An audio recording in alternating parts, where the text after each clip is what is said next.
It's time for another episode of College Football 2030, the Power 2.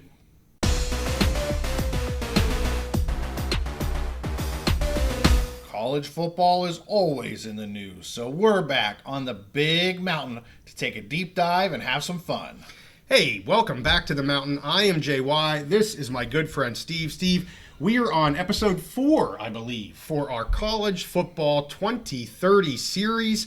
We started out talking about the NCAA. Then we got into, the transfer portal, right? In the second episode. The last one was kind of fun. We talked about where we think things are going to be headed with the college football playoffs. Yep.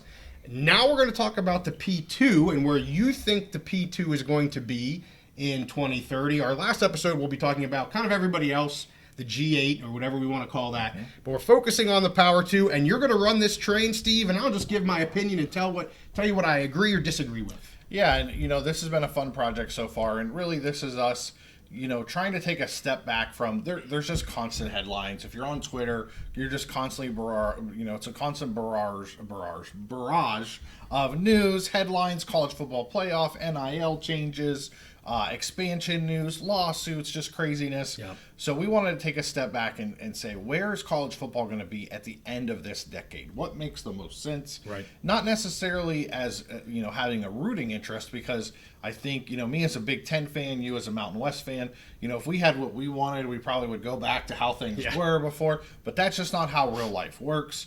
We're obviously at a huge time of change right now, and we're trying to predict where we see at the end of the decade, 2030, a snapshot in time of where college football is. So like you said, we've talked about all kinds of stuff. We've talked about the college football playoff. We've talked about NIL. We've talked about all these different things that are changing with college football. Yeah. We talked about a potential Power 2 breakaway and what that would look like. Mm-hmm. So at this point, we talked about all that. Let's get down. This was more of kind of a fun exercise of what do we think the Big Ten and the SEC are going to look like in 2030. Yeah. This doesn't mean this will be their final end state. We are going under the assumption that at that point there will still be conferences. There'll still be power conferences and non-power conferences. That we won't be in some kind of giant super league yet in mini NFL. So I'm going to start with the Big Ten. Some of this may be a little bit surprising. So here's the thing, is we've talked about all these potential Big Ten targets. The Big Ten, they wanted to add the LA market. They went out and they added USC, UCLA, made a ton of sense. I don't know, in the past if Oregon and Washington would have been their top targets, mm-hmm. but we saw what happened with the Pac. That kind of folded, and they saw a chance we can go ahead and grab up these great properties, these great schools at a discount price, so they went ahead and did that. Yep.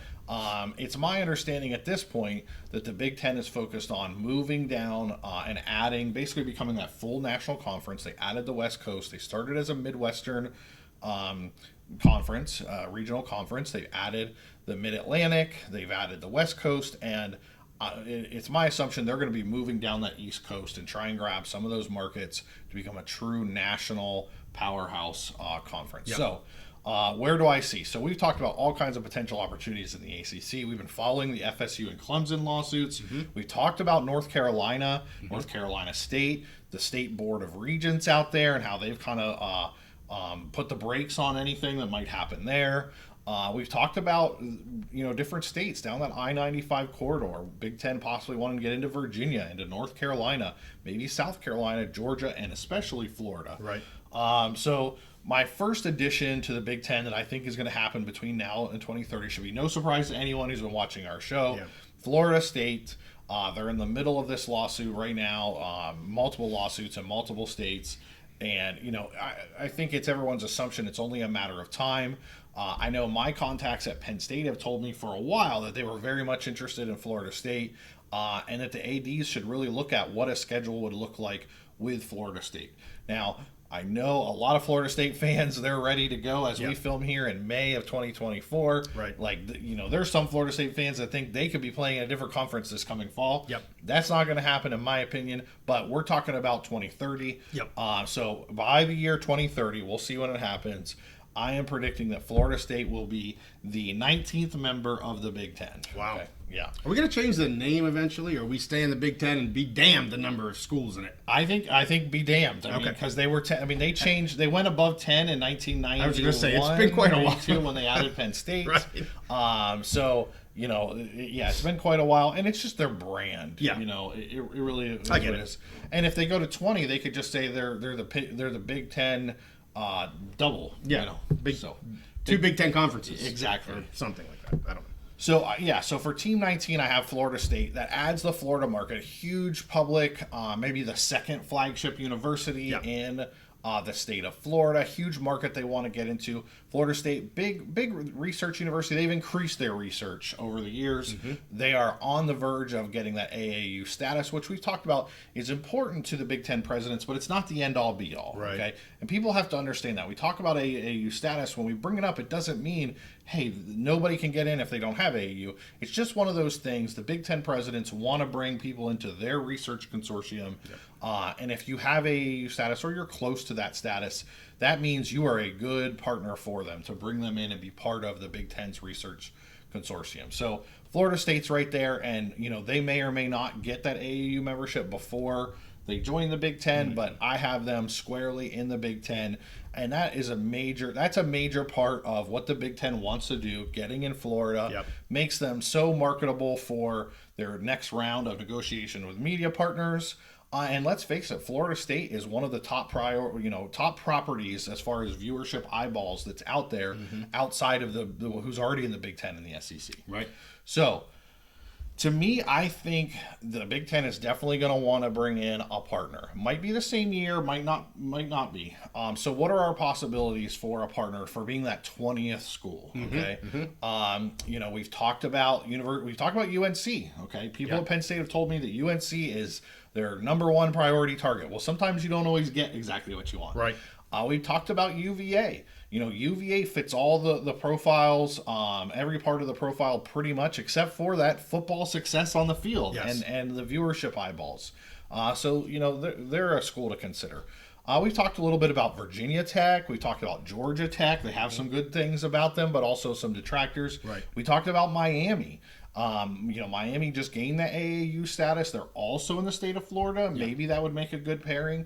But at the same time, they're a smaller private university. They don't necessarily fit that a lot of the other parts of the profile the Big Ten is looking for, which is adding a huge alumni base, large public flagship university. And there could be questions on how many eyeballs they bring to the package when they're not just playing Florida State. When they play Florida State, they play Clemson or they play Notre Dame. They get a lot of TV viewership. But besides that, they might not be as big of a draw. So the school I decided to go with my number 20, my pairing with Florida State, is actually University of Clemson. Oh my. I know, and I think this surprised you. I'm surprised. Probably would surprise some of our viewers, longtime viewers that have been following me through this, because Clemson doesn't meet the profile in many ways. It is a land-grant public university, but it's not the large flagship university like University of South Carolina. Yeah. South Carolina the state isn't a huge state anyways. But it is kind of, in that market. It crosses over to Georgia. It's in the southeast. It does have a large fan base. It's not an AAU school, but they do a decent amount of research, of public research, medical research, all types of different academic and research that could be brought on. But it's not, it's not a UNC. It's not a University of Virginia. But I think the number one factor is probably going to be that viewership number. ACC after Florida State, the SEC, Clemson, okay, not Clemson. Right. Our southern viewers have corrected. It's not Clemson, as us Yankees like to say. It's Clemson. I say things however the heck I want to say. Yeah. So I apologize to no one. Clemson, basically outside of Florida State, they are that program that's not in the Power 2, not currently in the Big Ten, not currently in the SEC, that can bring those eyeballs. They've had a lot of success on the field over the last decade or so. They help establish even more of a footing down that southeastern market. For sure. Oh yeah. So I was really torn on this, and I'll tell you, if we would have done this a month ago, my pick probably would have been UNC as the other partner. Okay. But there's so much uncertainty in the state of North Carolina. You have that board of regents who's really stomping their feet and basically telegraphing that they want to keep the ACC together, or UNC and NC State may have to be a package deal. Okay. I just think with the Big Ten, they can be picky and choosy, and they don't need those kind of problems. So for now, 2030, I think they go the easier route, snag Clemson with FSU. Clemson is already involved in those lawsuits. And then I think we'll talk about UNC a little bit more, when we get to the SEC. I would assume so. Yeah. So you think there are just two ads in the Big Ten, two more schools being added in the Big Ten by 2030. They won't go any further than that. 20 schools. I really think that the Big Ten would like to go further than that, but I think they're beyond Florida State and maybe Clemson. I think everything rests on UNC. UNC is that domino, and I don't see the Big Ten wanting to take that package of UNC and North Carolina State. Okay. Kind of like when they took Washington and not Washington State, Oregon and not Oregon State. NC State, and I know this is going to make some people mad, NC State really just doesn't fit the profile, the Big Ten profile. I think they want the University of North Carolina, but I don't see them wanting to take on that added package and messing around. So that's why I went with that. Again, a month ago, I would have said UNC was that other travel partner, but the Board of Regents, and we've seen in states such as Florida, and we saw this happen in Virginia 20 years ago. Yeah. When the government, when politics wants to get involved, they can make some roadblocks.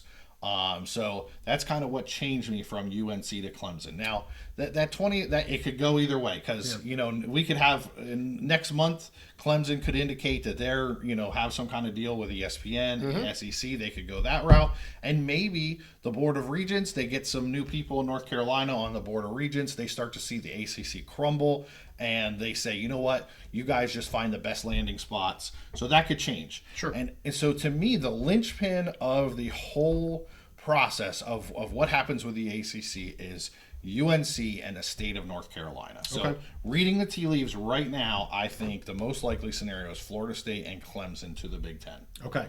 So I have to ask the question that people have been rumoring here recently. What about Nebraska? Are they getting the boot? I don't see any possibility of Nebraska or any Big Ten teams getting. I'm picking Nebraska because they're the hot topic right now. But anybody, yes. Yeah, I don't see any programs getting the boot. There's also been talk about Rutgers and Maryland and Northwestern. The Big Ten goes back a long, long time. Technically, the University of Chicago doesn't even have a football team. Hasn't had a football team, I don't think, since the 50s or 60s. Is still part of the Big Ten. They go back a long time. They value their prestige. Yeah. Their research consortium is such a huge part of their revenue model. I just don't see any time in the near future the Big Ten wanting to kick out any other teams. The only scenario I could see happen it would be if you moved football out of athletic conferences and created some kind of super league like we've discussed. If that happens, all bets are off. But I think the Big Ten would still continue as an entity, for other athletic programs and for research and all that. I don't see Nebraska or any Big Ten teams getting the boot anytime soon. Certainly not by 2030. Absolutely not. Okay. So my take on the Big Ten, and then we can get to the SEC. I'm in complete agreement with you on FSU. We've been beating the drum here, pun intended, since, I don't know, the beginning almost, that, when we started talking about realignment and stuff on the Big Mountain, that FSU is highly, highly likely to be in the Big Ten. So I'm with you on that. I do think they need a partner. I'm going to differ from you on Clemson. I don't see Clemson being in the Big Ten. So who is the partner then? I struggle here because of the UNC issue. Both because I think it will be a package deal. UNC and NC State probably will be a package deal. I actually think, and I know we have a lot of commenters, a lot of people that talk about this. I think UNC, if it was, this is just my opinion, I think they would prefer to be in the SEC, just from a athletic, from a geographic standpoint. I think it makes more sense for them to be in the SEC. So I'm not going to pick them for one, because I think it makes more sense in the SEC, and because I think you got to take both of them. because of everything you just talked about with the region. So I'm going to push them aside. So who's the dancing partner? I like the Virginia schools. I really do. I'm not going to pick between either one, Virginia or Virginia Tech. Totally get what you're saying with Virginia on the on-field viewership issues there, but they absolutely fit a lot of everything else with the Big Ten. And, I mean, I guess the question is, why are you expanding? If you're expanding to get a high level of viewership in a football school, you're probably not going to want Virginia.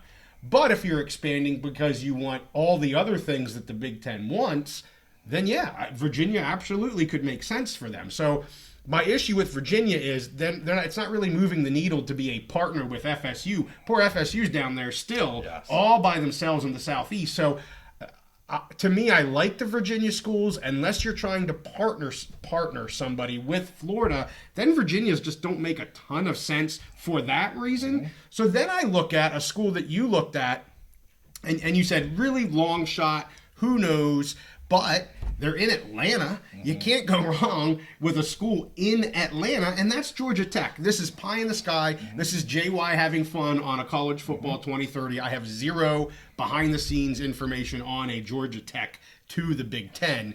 But if they're really concerned about, maybe a new market close-ish to Florida State, I wouldn't say Georgia Tech's off the table, and I wouldn't say Miami's off the table. You brought that up a lot. That could be the partner that Florida State needs in that Southeast area. Because, again, you look at what they have done, UCLA, USC, okay, they're partners. They're right in each other's freaking back door. Yep. Oregon and Washington, easy partners. Yep. They're right there. I don't think the Virginia teams makes that partnership with Florida State University. Clemson, I think, does, so I appreciate your pick on Clemson because of that.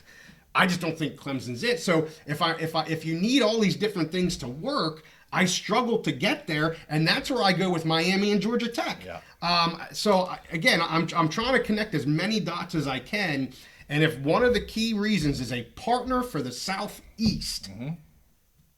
I got two options. That's Georgia Tech, and that's Miami. Yep. And that's my reasoning behind it. It has zero clout. It has there's nothing behind it other than me trying to create that partnership for FSU. That's it. Yeah, and honestly, there's going to be some people that hear this and they're going to say, oh, JY, Georgia Tech is nothing in Atlanta. Nobody cares about them, blah, blah, blah. Yes, that is true right now today. But tell me what it would look like 12 years, 10 years from now, 12 years from now. As we move into the next decade, when, let's say you take a Georgia Tech and have them in the Big Ten for 10 years, right, getting this high-level market share or payouts, media payouts, $100 million a year that they could invest in their program. And instead of playing Wake Forest and Pitt and Boston College and nobody's watching them, now they're playing Ohio State, they're playing Michigan, they're playing Florida State, whatever. I'm with you. I think they could be a viable, they're not going to have that immediate bang. No. But it could be an investment in that Atlanta market if the Big Ten in the Southeast, yes, if that's what they want to do. Right. And, I mean, I would just say for those that maybe say that, I say, okay, what about Rutgers? Oh, yeah. Again, I'm not trying to knock some of these schools, but what about Rutgers? What about Northwestern? What about fill in the blank on 4 or 5 other schools in the Big Ten? Yes. And yes, do they want to add value with an ad? Absolutely, and I get that. But there's also a long game to be had here. And is it worth the price to pay to get FSU and into the Southeast where there's nothing down there for you right now? If that's a goal of yours, and UNC's off the table and Clemson's off the table, in my opinion, that's what I said. They're both off the table for me. So if I'm taking UNC and Clemson off the table for the Big Ten, the pickings are a bit slimmer without those two large universities that you would want in your conference. So, I would just say to anybody that's going to say, oh, why are you even talking Georgia Tech? Mm-hmm. Okay, so you tell me, viewers, if you don't get Clemson and you don't get UNC, who are you going to get? And maybe Miami. They would say Miami. Okay, fine, we can get Miami. There's not many other people down, not many other schools down there that I think that would fit the bill. So we can talk about Georgia Tech for forever. If there's anything else you can, but then let's get the SEC. I'll just say I'm with you again. As far as and that's why school number 19 is easy It's going to be Florida State. Yeah. It's who do you bring with them, and do they look to do something short term, or do they stay at 19 teams for 4 or 5 years and see what happens with the ACC? I think they're going to want an immediate partner, go to 20. Wouldn't FSU want an immediate partner? I would think so, and I think a lot of those schools we've talked. I think Miami would do the job. They're not. Yeah. They're not probably at the top of the list, but if you're looking at them as like a UCLA, a +1, yes, they would do the job. Yes. I think Clemson, if Clemson would be willing to go to the Big Ten, they don't meet all of the profile, but they would do the job as a +1. Georgia Tech, I think, would fit the billing. So I think there's a lot of room there. Reading the tea leaves right now, I think the most possible, it's my opinion, the most possibility is Clemson. Okay. But I could see any of those. I could see Virginia. I could see Virginia Tech. I could see Georgia Tech and Miami. I don't think any of those schools would be schools that the Big Ten would target on their own. Right. But if you're talking about a Florida State and you want a +1, yes, any of those could be a dancing partner. So let's go to the other P of the P2, the SEC. I mean, we already have talked about some of these schools. You already said where some of them are. I don't know where you want to start. Maybe with North Carolina's, because we already kind of gave that away at least. Yes. So what are you thinking there? Yeah. So for me, I'm kind of going under the assumption. I think both the magic number I've landed on is 20 for both conferences. Okay. I think you could see if things really fell apart and the SEC wasn't moving, you could see the Big Ten go up to 24. But I'm making the assumption they're going to go to 20, and that the SEC also is going to want to get to 20. Well, then, so if you make that assumption, which that's what I'm going on, by 2030 they'll be at 20 teams. Where do they want to go? They already have the hottest football markets in the country, you know, as far as talent and interest in the fan base. So where do they want to go and expand? Listening to Greg Sankey, he has no interest in going to the West Coast, really out of their footprint. I think that their main focus would be to maybe slightly expand their footprint up. So, you know, we talked about the Big Ten wanting to go down the Atlantic coast. I think the SEC is going to want to go up the Atlantic coast. Makes sense. To get schools that are geographically attached to schools that they already have, get, you know, schools from those states that are geographically attached to keep a contiguous geographic footprint. And to get into some of those markets up the I-95 corridor that are growing, to bring in fan bases, because let's face it, the states of Miami and Alabama, whatever, aren't necessarily growing. You know, states like North Carolina, Georgia, Florida, Texas are growing, but some of those traditional SEC schools are in small markets that aren't necessarily seeing huge population booms. So I think they're going to want to move right up the coast and go into the states of North Carolina and then Virginia. Okay, so I have them doing 2 double packages. Okay, package deals, moving into the state of North Carolina, taking UNC, North Carolina State. I agree with you. I think a lot of the decision makers for North Carolina would rather be in the SEC. Now, if you ask their professors and maybe their students, where would they rather be? Maybe it'd be the Big Ten, because they have high academic standards and all of that. But as far as their decision makers, the good old boys in North Carolina and the football fans, the people who care about football, I think a fit in the SEC would be better for them. They don't care about football. Yeah, well, they can only care about basketball. I saved us 3 comments. Sorry to interrupt you, but I saved us 3 comments. They only care about basketball. Obviously, basketball is huge there, and they definitely care about basketball quite a bit. But for those who care about football, I think that and just the cultural alignment probably fits of the fan base probably fits in that SEC a little bit better. I agree. And I see UNC and North Carolina State as a package deal. People are going to ask, what about Duke? We have this traditional rivalry. They can still play each other out of conference.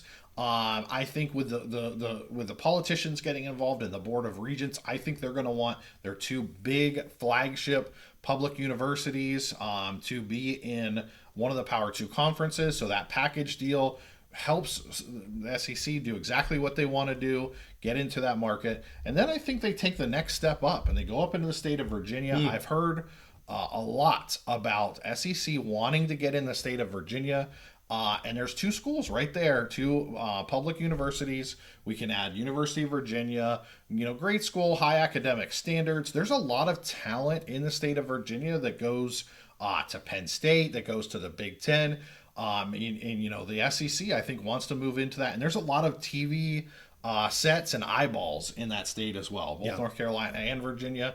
And then they can, but we all know UVA's not been good on the field. There'll be another Vanderbilts probably in the SEC, but Virginia Tech, the way they invest in their program, the interest from the fan base, I think makes a fantastic fit with the SEC. Yep. And so I see those two package deals, North Carolina State, Virginia, and Virginia Tech. That's how I see it right now. All four of those going to the SEC. The SEC gets what they want, moving up that Eastern Seaboard. Yeah. They get four, big flagship universities to help increase their portfolio of the homes they're reaching, the alumni they're reaching, interested football and basketball fans. Right. SEC has really done a lot in the last 10 years or so to invest in make themselves a major basketball conference. Mm-hmm. We've always heard about about Tobacco Road and the ACC being a major basketball conference. Well, the SEC, look out, they have been. They've been, I think, overtaken the ACC as one of the premier basketball conferences in the last 10 years. So I think they'd be great additions. And then those four teams could continue to play each other. Yep. They could all still play Wake Forest and Duke as out of conference, if they want to. There's no reason they can't still play those. And you're taking care of those big public universities. It makes the politicians happy. Mm. Virginia, whenever all of this went down with the Big East closing down, the governor got involved and he made it. Basically, the only way that these Virginia teams are moving conferences is if both go together. Right. We've kind of seen that in the state of North Carolina, and I think the best chance for both of them moving together somewhere is for them to go into the SEC. Just makes sense. So for 2030, I've got North Carolina State, UVA, and Virginia Tech moving to the SEC. Now, I went a little farther with them. I don't know if we're going to be able to show it to our viewers. I think we can put it up on the screen. Mm-hmm. And I actually created a matrix. Yeah, we'll throw it up. Okay, so we'll throw that up on the screen. I created a matrix for the Big Ten. I just put one protected rival for each. I think that's the way the Big Ten wants to go. They don't want pods. They don't want divisions or anything like that, but they want to have one protected rival. And for the SEC, I kind of created, we're not going to call them pods, but three protected rivals for each school, just to kind of show how a schedule would play out with adding these teams to the SEC. Yep. Could still have a lot of the classic rivalries, but just adding more to their geographic footprint in some markets that have a lot of value, a lot of eyeballs. Yeah. Yeah. Well, let me say what I agree with and what I disagree with. So back to the Big Ten, we agreed on Florida State, and we agree on both the North Carolina schools to the SEC. So we're in agreement on three. As I said, I'm in disagreement on Clemson. I think Clemson goes to the SEC. And I hear you about Virginia and what has been done there, and I get Virginia and North Carolina look like they're going to, for now, say that the schools have to stay together. Right. I am going to say things are going to change, and I'm going to separate the Virginia schools. I think Virginia will be a Big Ten school, and Virginia Tech will be an SEC school. So I think they will separate if the state legislature allows them to. I think they should allow them to because it's a win-win, in my opinion, for those two schools. I think the issue is, what if one gets an invite and the other one doesn't, then what do we do? And we have this situation and that situation. I get that. But I think it'd be smart for the Virginia schools to separate, and I think it'd be smart, as I said, for Virginia to go to the Big Ten. So that's where I'm at on them. That's probably less. You're probably more realistic, specifically the Virginia piece, because of the politics in that. So I'm going to break with politics, and I'm going to split the Virginia schools. So I got UNC, NC State, Clemson, and Virginia Tech as the four ads for the SEC. I've got Maryland. Oh, did I say Clemson? I said Clemson, right? Yeah. Yeah. I've got FSU. I've got Virginia. Then I've got a partner with FSU, and hell, maybe make it two. Take Miami and take Georgia Tech. I just created 22, but that's okay. Yep. Take them both. That's where I'm at with it. Yeah, and I could see, honestly, that scenario or something similar could play out. I think what you described, especially with the Virginia schools, it makes it nice and tidy. Have the Virginia fits the Big Ten profile better. Right. It would make it nice and tidy to put them in the Big Ten. Virginia Tech, especially their fan base fits the SEC culture a little bit better. For sure. And make it nice and tidy. And if the politicians allow that to happen, I think it would make for pretty good conferences. I agree. But I'm going on the assumption right now that they're not going to allow that to happen. Yeah. But again, I think the first step in this is just going to be Florida State getting out, and then it's going to be is that pulling, is that just pulling your finger out of the dam and the whole dam collapse? Yeah. In that case, the Big Ten, they quickly pounced on Washington and Oregon. They could scoop up 6 ACC teams. Absolutely. Like that. Oh, go yeah. to 24. Oh, yeah. Be super powerful and awesome. Yep. So you could see that. But I'm gonna go with this 20 teams each, Big Ten and SEC. And we threw those up for you so you can check them out. Tell me how dumb I am and how I don't understand North Carolina politics, and JY doesn't get that nobody cares about Georgia Tech. But we try to do this as the most reasonable exercise and give you our reasons behind it. Yes. I guarantee you they'll agree with you. They're going to tell me I'm clueless. Oh, but I'm okay. I'll take it. I don't know. I've been getting a lot of the North Carolina. I don't understand North Carolina politics, and so whatever. That's okay. Yeah. Hey, this is for fun, but it's also we try to make it educated fun. Well, you make it educated fun. I just gotta make fun. And honestly, our previous episodes, we're trying not to measure this against the current headlines. We want to look at long term. Right. But our previous episodes, a lot of the things we talked about have played out so far in these short months, and they look like they're on track to kind of what we predicted. Yeah, you go back and check out the NCAA. That one's maybe the most unknown at this point because of all the lawsuits. But the one we did on the college football playoffs, absolutely, and that was put out maybe a week or two before they kind of concluded what we have here. We were pretty daggone close. I think that one's going to hold a ton of water over the next 5 to 6 years. So anyway, with that, we got one more of these to do. We'll get it out in the beginning of June. That's kind of looking at everyone else, all the other schools. What does the G look like? What is the other power? I know you're not going to call them power anymore. But everybody else, the ACC, Big 12, everybody else. So we'll get to them on our last episode. Again, make sure you give this one a like. Subscribe if you like our content. We do all kinds of stuff, college football. He's the Big Ten guy. I'm the Mountain West guy. But we are into everything at this point. So, hey, we thank you guys for watching. We'll see you next time on The Big Mountain. What's college football going to look like in 2030?